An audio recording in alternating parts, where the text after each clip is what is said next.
Mon rêve pour le Gabon. Je rêve du jour où, au Gabon, le président de la République, qui ne s'imposera pas à tous par la force militaire ou le culot de la ruse, devra rendre des comptes à la nation. Devant une république forte où les institutions sont souveraines et efficaces, et non le flicage actuel et permanent de l'État policier. Je rêve du jour où ces ministres tout-puissants, qui placent trône autoritairement devant une opinion à ce point opprimée, à ce point offensée, à ce point déprimée, et parfois inerte, devront rendre compte du patrimoine immense qu'ils se sont si rapidement, si facilement, si curieusement attribués, souvent dans l'opacité, jusqu'au-delà des mers et des océans, grâce à nombre de complicités de l'ombre, à la tête des fonctions qu'ils ont occupées. Je rêve du jour où la tendance au repli ethnique ne sera plus la plaie ouverte, qui consume aujourd'hui les identités collectives, que nous voyons s'étendre dangereusement en brûlis et en feu de brousse dans le pays. L'ethnie d'un citoyen, ses origines, sa famille, ses relations ne les couvriraient désormais plus devant les forfaits,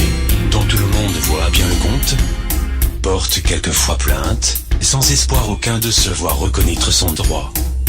Car la justice, malheureusement,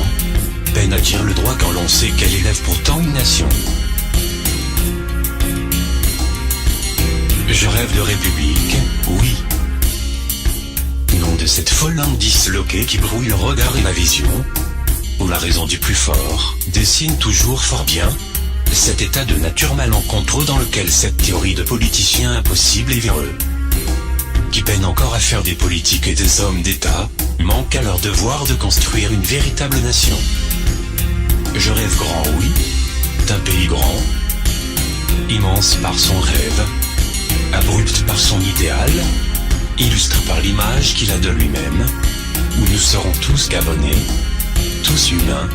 et fraternisants, ou comme dit un personnage de Borges, la terre, notre terre, deviendra le parcours des admirations, et non pas le quintetnicisant auquel il est aujourd'hui soumis,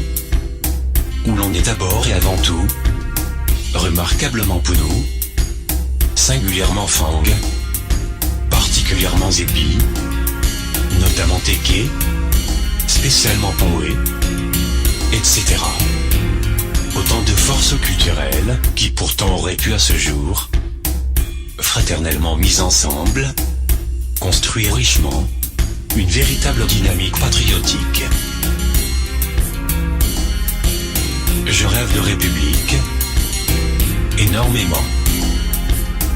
où les forces seules porteraient les uns et les autres, au mérite, à la place qui devrait être la leur. Où le faible est pris en charge par la solidarité citoyenne et publique, puis poussé vers l'effort, et non pas honteusement délaissé, comme aujourd'hui écrasé et voué aux gémonies, comme c'est bien souvent le cas dans ce pays incroyable de la longue marche de la nuit cellulaire,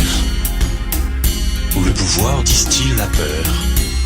contre ceux qui ne pensent jamais plus comme lui.